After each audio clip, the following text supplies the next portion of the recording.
Ridduudha akkanatti rittanii warroonni buddeena mana rabaatii Itoophiyaatti cima akkana jira jechuun hin danda'amu.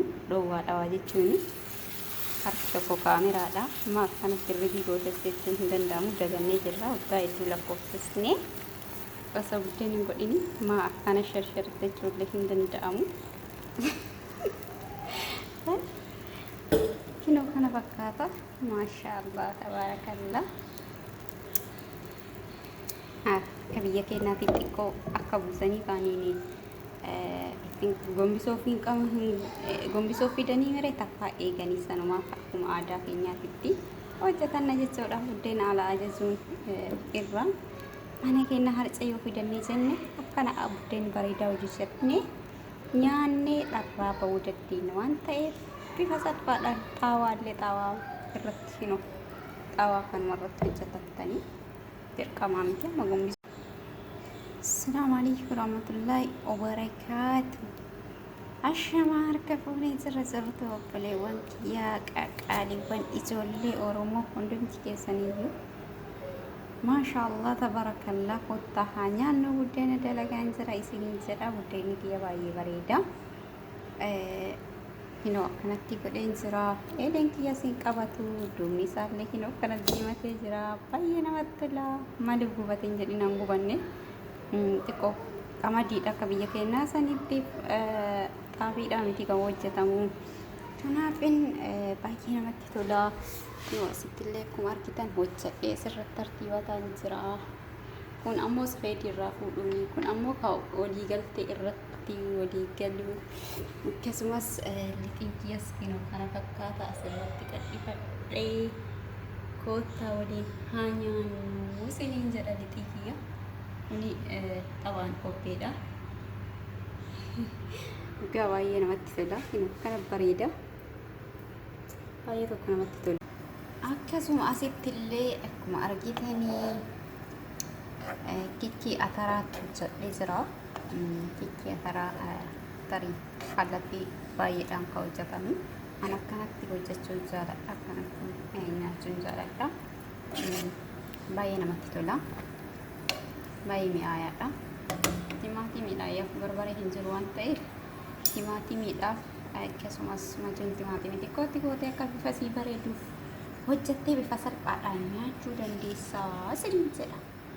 Baay'ee namatti tola. Koottaa haa nyaannu. Asitti buddeenni keenya kinoo gombifamee jira.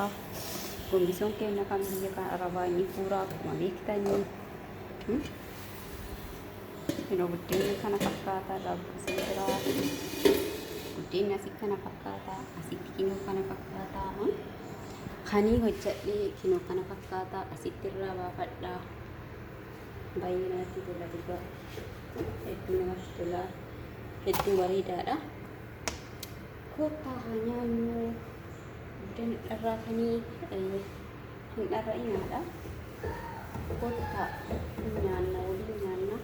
Biraatiin biratti nyaattan koottaa isin jenna. Bifama gara jalqabarraa isinitti agarsiisuu dhabuu kootii fi jalqaba isiniin jedha. Eelee argadhee mallee irra deebi'ee hojjechuu ni daa.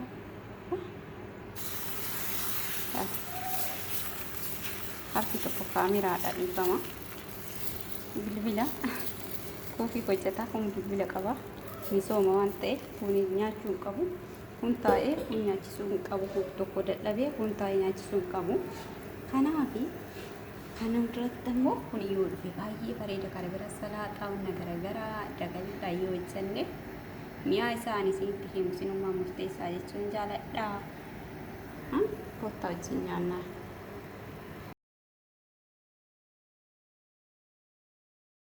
Ridduudha akkanatti rittanii warroonni buddeena mana rabaatii Itoophiyaatti cima akkana jira jechuun hin danda'amu. Dhoowwaadha jechuun harki tokko kaameraadha. Amma akkanatti ridii gootes jechuun hin danda'amu. Dagannee jirra waggaa hedduu lakkoofsisnee osoo buddeen hin godhini maa akkana sharsharitti jechuullee hin danda'amu. Kinoo kana fakkaata. Maashaallah tabaarakallah. Akka biyya keenyaatiif xiqqoo akka buusanii kaaniini gombisoo fidanii mere takka eeganii sanumaaf akkuma aadaa keenyaatti hojjetan jechuudha. Buddeena ala ajajuun irra mana keenya harca yoo fidannee jenne akkana buddeen bareedaa hojjechannee nyaannee dharraa bahuu dandeenya waan ta'eef bifa salphaadhaan xaawaallee xaawaa irratti xaawaa kanuma irratti hojjetattanii dirqamaa miti amma gombisoo